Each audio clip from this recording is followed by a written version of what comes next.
देखो इस क्वेश्चन में हमें क्या बोला है कि हमें शो करके दिखाना है कि right circular cone of least curved surface area and given volume has an altitude equal to 1/2 times the radius of base. तो भाई इसमें बोला गया है कि आपके पास क्या है, आपके पास एक सर्कुलर कोन है, आपके पास एक सर्कुलर कोन है जिसका लीस्ट कर्व्ड सरफेस एरिया है, समझ में आया? और उसका वॉल्यूम हमें गिवन है, मतलब हमें उसका वॉल्यूम पता है। हैज़ एन एल्टीट्यूड, एल्टीट्यूड का मतलब उस कोन की हाइट, ऊंचाई, तो उसकी जो ऊंचाई है वो √2 टाइम्स है रेडियस ऑफ बेस की। तो हमें शो करके हमें शो क्या करना है, हमें शो करना है कि एल्टीट्यूड इक्वल टू एल्टीट्यूड मतलब हाइट ऑफ कोन, एल्टीट्यूड मतलब ऊंचाई कोन की, equal to √2 times of radius. तो ये मुझे शो करके दिखाना है। मैं अगर मैं रेडियस को आर ले लेता हूँ, स्मॉल आर लेता हूँ कि कोन का रेडियस आर है, तो कहीं ना कहीं मुझे शो करना है कि एच इज इक्वल टू √2 ये, सुना है?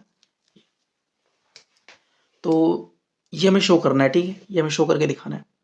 लेकिन सबसे पहले हम क्या करते हैं, हम ये शो करके दिखाएंगे कि जिस कोण के लिए ये बात सही होगी, जिस कोण के लिए हमें शो करना है वो कोण हमारे पास लीस्ट कवर्ड सरफेस एरिया वाला है। तो पहले हमें शो करना पड़ेगा कि हाँ, जिस कोण के लिए आप हमसे ये सही करवाना चाहते हो वो कोण एक्चुअल में लीस्ट कवर्ड सरफेस एरिया वाला ही है। समझ में आया? तो पहले आप मुझे बताओ, अगर मैं आपके सामने एक कोण बनाऊं, let's say this is the कोण,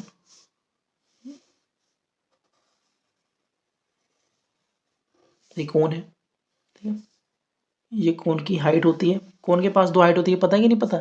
एक होती है स्लांट हाइट, एक होता है एल, जिसको हम कहते हैं, इसको हम कहते हैं स्लांट हाइट।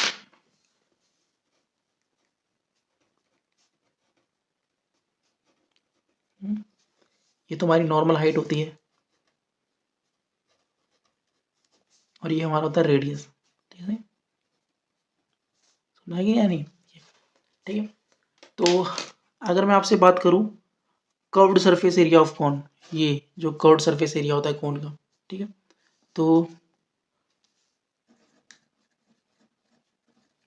कर्व्ड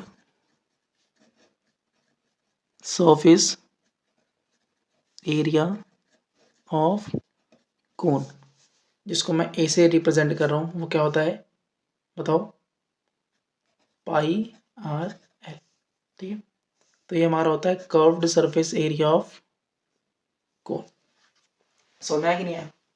लेकिन आपको पता है कि हमें क्या करना पड़ता है सबको। अब आप मुझे खुद बताओ ना भाई, curved surface area of cone जो है वो रेडियस पे डिपेंड करेगा कि नहीं करेगा? भाई रेडियस कम ज़्यादा होगी तो इस पे कर्व्ड सरफेस एरिया डिपेंड करेगा। L slant height, slant height कम ज़्यादा होगी, इससे भी आपका क्या होगा, एरिया डिपेंड करेगा। तो मैं इसको किसके रिस्पेक्ट में डिफरेंशिएट करूँ, आर के रिस्पेक्ट में कि एल के रिस्पेक्ट में? तो सबसे बढ़िया क्या है, क्योंकि नहीं पता ना भाई, क्योंकि आर पर भी इसका radius depend, sorry area depend करता है, एल पर भी इसका एरिया डिपेंड करता है। आप एल कम ज़्यादा करोगे तो एरिया कम ज़्यादा नहीं होगा, आप रेडियस कम ज़्यादा करोगे तो एरिया कम ज़्यादा नहीं होगा। तो इसके अंदर हमारे पास दो दो वेरिएबल हैं। सबसे पहले हमें क्या करना पड़ता है, इस पूरे को एक वेरिएबल में चेंज करो। सुना है कि नहीं आया? तो देखो, तो सबसे पहले मैं क्या करता हूँ, इस कर्व्ड सरफेस एरिया को मैं एक वेरिएबल के अंदर चेंज करता हूँ। अगर आप ध्यान से देखो तो हमारे पास एल एच और आर के बीच में एक रिलेशन होता है, क्या कि L square is equal to H square plus R square. समझ में आया कि नहीं आया? ये होता है। लेकिन हमारे पास यहाँ तो एल स्क्वायर आ रहा है, एल स्क्वायर आ रहा है, अगर मैं स्क्वायरिंग बोथ साइड कर दूँ, स्क्वायरिंग बोथ साइड अगर मैं कर दूँ तो मेरे पास क्या आ जाएगा, A square is equal to pi square R square L square. अब एल स्क्वायर की वैल्यू मैं यहाँ से रख सकता हूँ, तो क्या आ जाएगा मेरा, pi square R square H square plus R square. हाँ है ना। अब देखो, जहाँ पहले मेरा दो दो वेरिएबल, आर भी मेरा एक वेरिएबल था, एल भी मेरे पास एक वेरिएबल था, अब मैंने इस कर्व्ड सरफेस एरिया को कम्प्लीटली एक वेरिएबल आर के अंदर क्या किया, मैंने कन्वर्ट कर दिया। समझ आया कि नहीं आया? अब देखो, ठीक है, लेकिन अगर आप ध्यान से देखोगे तो अगेन हमारे पास एच आ गया भाई, क्योंकि कोन का कर्व्ड सरफेस एरिया आर पर भी डिपेंड करता है, एल पर भी डिपेंड करता है, एच पर भी डिपेंड करता है। ठीक है, तो पहले मैंने एल को गायब किया, लेकिन एल को गायब किया कि एच आ गया मेरे पास, तो दिक्कत हो गई। लेकिन अगर आप ध्यान देखो तो हमें बोला गया है वॉल्यूम जो है हमें क्या है, गिवन है, मतलब जिस कोन की हम बात कर रहे हैं उसका वॉल्यूम हमें गिवन है। अब आप बताओ वॉल्यूम ऑफ कोन क्या होता है, वॉल्यूम ऑफ कोन क्या होता है बताओ? 1/3 पाई आर स्क्वायर एच। अब v equal to 1/3 pi R square H. तो अगर मैं यहाँ से h की वैल्यू निकालूँ तो कितना आएगा, 3v अपॉन में पाई आर का स्क्वायर, उठा के पुट कर दो यहाँ पे, तो ए स्क्वायर की वैल्यू कितनी आ जाएगी, पाई स्क्वायर आर स्क्वायर। लेकिन हमें एच स्क्वायर की वैल्यू चाहिए, तो एच स्क्वायर की वैल्यू कितनी आएगी, 9v का स्क्वायर अपॉन में पाई स्क्वायर आर की पावर 4, पुट करो तो 9v का स्क्वायर अपॉन में पाई स्क्वायर आर की पावर 4 प्लस आर स्क्वायर। तो यहाँ से मेरी ए स्क्वायर की वैल्यू कितनी आ गई, pi square R square into 9v का स्क्वायर अपॉन में पाई स्क्वायर आर की power 4 plus pi square R की पावर 4। समझ कि नहीं है? अब देखो, इसको मैं मान लेता हूँ, इसको मैं मान लेता हूँ एस। समझा कि नहीं है? इस बार बार ए स्क्वायर को ढोने से अच्छा है इसको मैं एस मान लेता हूँ ना शॉर्ट फॉर्म में। ठीक है, अब देखो, ठीक है, तो मेरा एस कितना आ गया, pi square 9 pi square V square R square upon में पाई स्क्वायर आर की power 4 plus pi square R की पावर 4। और अगर सिंप्लीफाई करना चाहते हो तो कैसे लिख सकते हो, पाई स्क्वायर से पाई स्क्वायर कट जाएगा, आर स्क्वायर से आर स्क्वायर कट जाएगा, तो ये आ जाएगा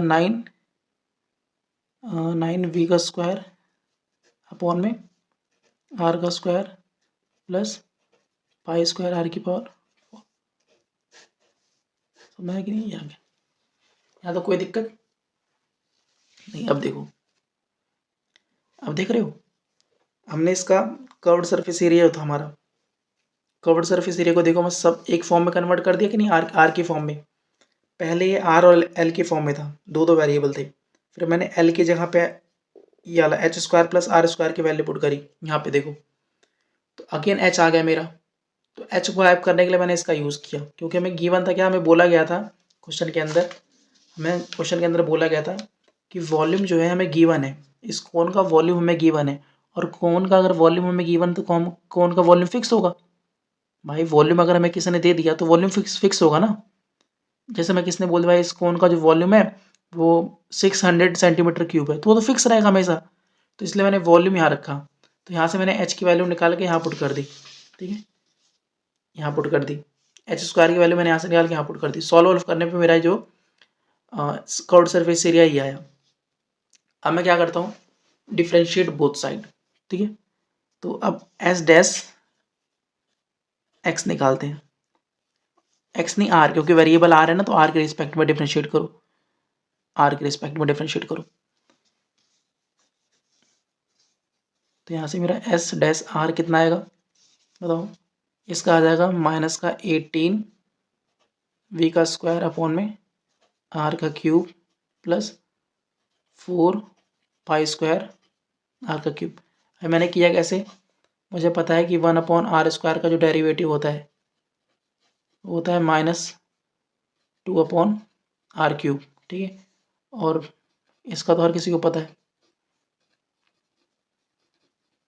तो उससे आया। Now put at dash R is equal to 0, तो यहाँ से कितना आएगा, -18 वी का square upon R cube plus 4 pi square R cube. ठीक है, अब यहाँ से कितना आ जाएगा 18b² upon r³ is equal to 4π² r³।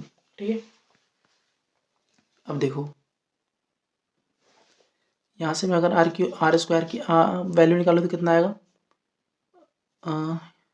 r को तो लेके जाओ तो r⁶ is equal to 18v² upon 4π r²। ये r⁶ की वैल्यू आ गई। ठीक है, अब देखो, अब कर्व्ड सरफेस एरिया को लीस्ट या मिनिमा शो करने के लिए हमें क्या करना पड़ेगा, हमें डबल डेरिवेटिव निकालना पड़ेगा। ठीक है, अब इसका डबल डेरिवेटिव निकालो, एस डबल डैश आर कितना आएगा, अब ये क्यू ऊपर जाएगा, देखो ये वाला रूल फॉलो करो तो आ जाएगा 18 × 3v² अपॉन r⁴ और ये आ जाएगा 12π² r²। सुना है, एस डबल डैश आर की वैल्यू कितनी आ गई हमारे पास 54v² अपॉन में r⁴ प्लस 12π² r²। अब आप बताओ क्या ये वैल्यूज कभी नेगेटिव हो सकती है, क्या r कभी नेगेटिव हो सकता है, नहीं, π² 12 की वैल्यू फिक्स है, r कभी नेगेटिव नहीं हो सकता, वॉल्यूम कभी नेगेटिव नहीं हो सकता, तो ये वैल्यू जो मेरी है ये हमेशा क्या रहेगी, 0 से बड़ी रहेगी। समझा है कि नहीं है, तो इसका मतलब कि जो मेरा कर्व्ड सरफेस एरिया वो मेरा क्या है, लीस्ट है। समझना है कि नहीं है, सोना है, तो हमारा क्या हो गया, curved surface area has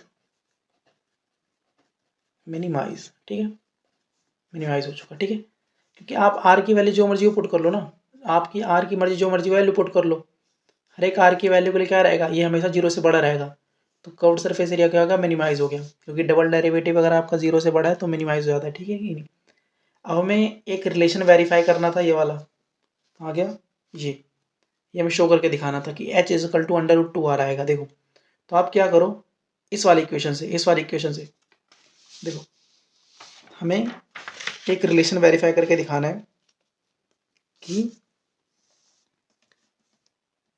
h is equal to √2 r, ये हमें वेरीफाई करके दिखाना था। समझ में आया कि नहीं आया, अब देखो यहाँ से h² is equal to 9v² upon π² r², तो h² इजकल टू 9v², उसके बाद क्या है π² r⁴,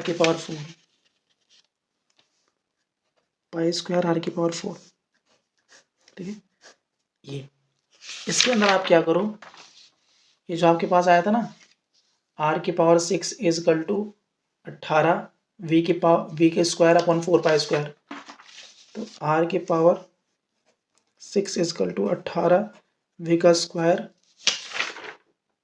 4π², इससे आप क्या करो, इससे आप v² की वैल्यू निकालो, तो यहाँ से v² की वैल्यू कितनी आएगी, अगर आप निकालते हो तो यहाँ से v² की जो वैल्यू आएगी वो आएगी 4π² r⁶ अपॉन 18,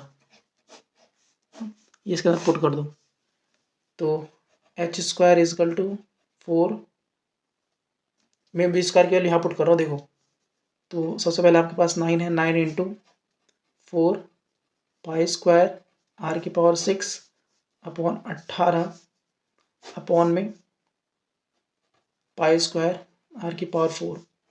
तो h² की वैल्यू कितनी आ गई 9 × 4π² r⁶ अपॉन 18 × π² r⁴, π² से π² कटा, 9 दूनी 18, 2 2 सा 4, और इससे काटोगे तो r² आ जाएगा, तो h² की वैल्यू आ गई 2r², फिर क्या आ गया h इजकल टू √2 r। ठीक है, तो ये भी हमने क्या कर दिया, वेरीफाई करवा दिया। समझ आया कि नहीं आया, तो पहले, लेकिन अगेन ये रिलेशन उसने किसके लिए बोला था कि हाइट इजकल टू √2 r तभी होगा जब आपका कर्व्ड सरफेस एरिया क्या होगा, लीस्ट होगा। तो इसीलिए सबसे पहले मैंने कर्व्ड सरफेस एरिया को लीस्ट दिखाया, उसके बाद शो किया कि हाँ भाई कर्व्ड सरफेस एरिया लीस्ट आ गया, इसीलिए क्या होगा, ये सेटिस्फाई हो गया। समझ में आया कि नहीं आया, तो ये क्वेश्चन का इंपॉर्टेंट क्वेश्चन है, ये पेपर में कराएगा।